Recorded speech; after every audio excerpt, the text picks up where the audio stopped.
And I may have gone a little overboard and made a set of custom OG Dragoon themed stickers for my Cobalt Dragoon Beyblade.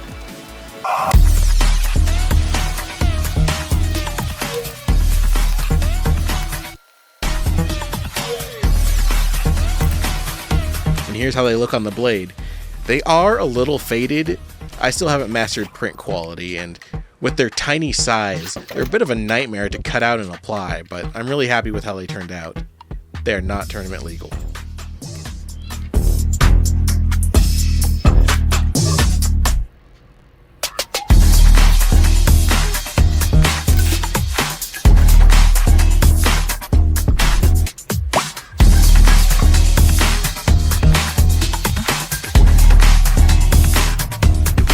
They aren't the strongest sticking stickers, but I figured I'd test them out in a battle, testing against Hell's Hammer.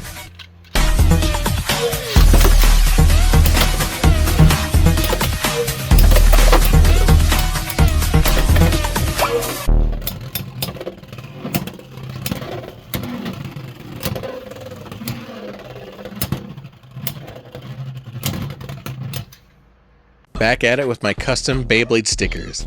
Despite the faded color and lack of stickiness on Dragoon, I was really happy with how it turned out.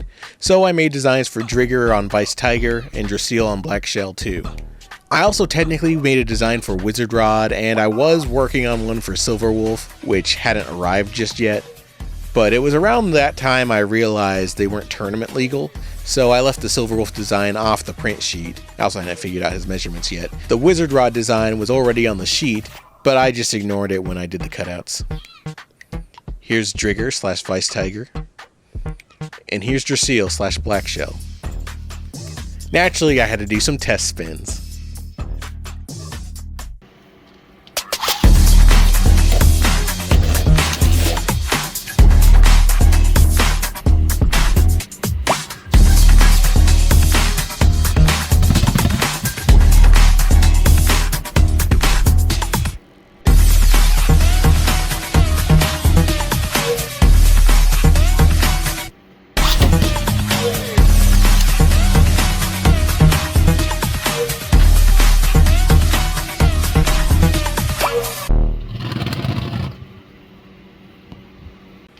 And some battles.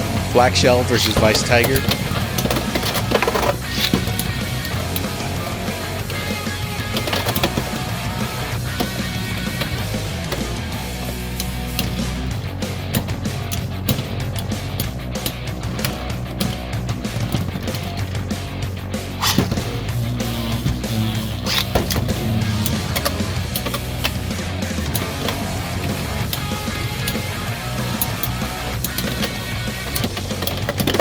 Beys Tiger versus Cobalt Dragoon.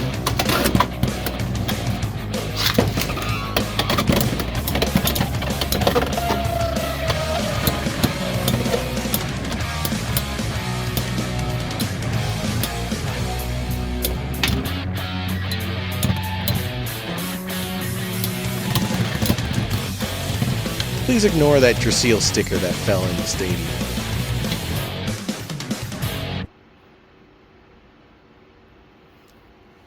Black Shell versus Cobalt Dragoon.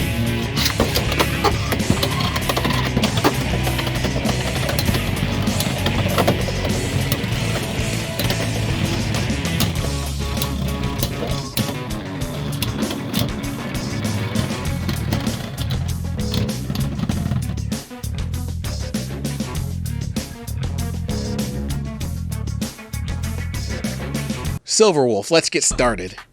Hello, Grand Bountiful YouTube Empire. We're back with part 4 of the Wild Dogs training arc, the last part before the Level X tournament, and I'm working on some more custom Beyblade work. This time, I got some acrylic paint. I didn't have a primer, and I wasn't sure how well the paint would work without one, so I started with white as sort of the base. Frankly, while I'm happy with how things turned out for the most part, I think the brush paint method wasn't the way to go. Maybe I needed a better brush, or maybe I needed better skills, but I just couldn't get the precision I needed, and I think it shows a little.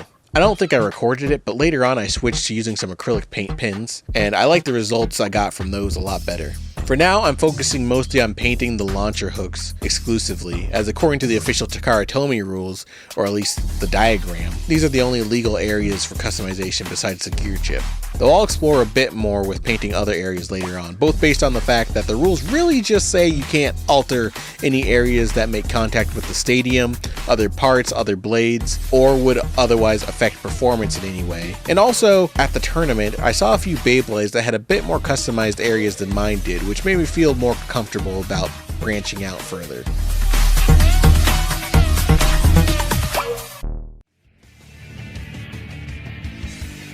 And now, we're formally introducing our Beyblade team, Wall Dogs. I made some custom artwork for our Beyblade Battle Passes so we can represent our team in style. Though, I'll admit, version 1 of the Team Battle Pass art ended up being a bit dark and hard to see. But it's something you'll see me tweak a couple of times before settling in on the final design. I mentioned before that I wasn't super happy with how my first attempt at making the custom Battle Pass art turned out. It was dark and things blended together, so I made some tweaks and reprinted the updated versions of the artwork. Once it was printed, I laminated it with holographic foil and cut out the next version.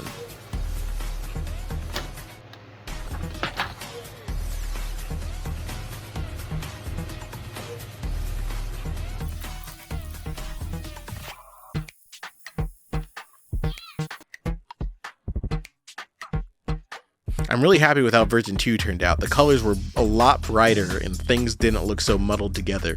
I felt like it was clearly visible this time around.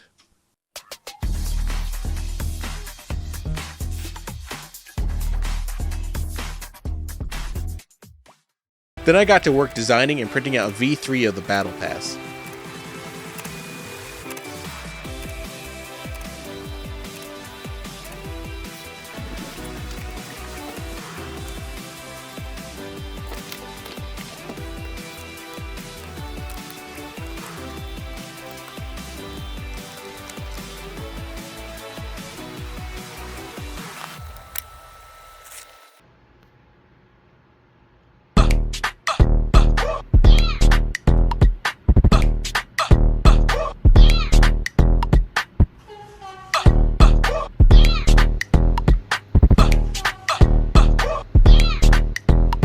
And here, once again, V5 of the Battle Pass. This time around, the art was pretty much the same. Still working to make it a bit more visible. I think V2 still had the best visibility overall.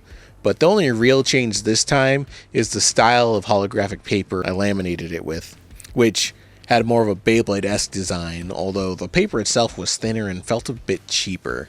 And I thought it might be a good idea to include some QR codes that link back to the channel and our Beyblade vlogs. Unfortunately, I'm not sure the QR code added much. It is scannable, but it's a bit small, making it hard to scan without getting super close. Plus, at the tournament, it didn't really come up to scan the QR code, though that may have been because Jose and I handed out cards with QR codes on it instead.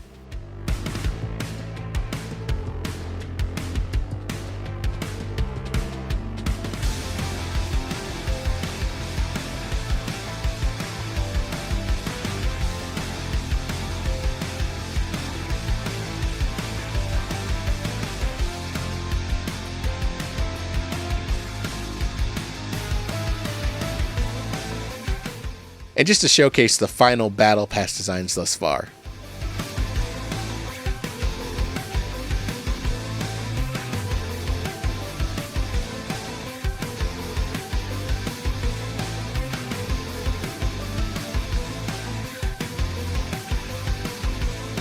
Wild Dogs!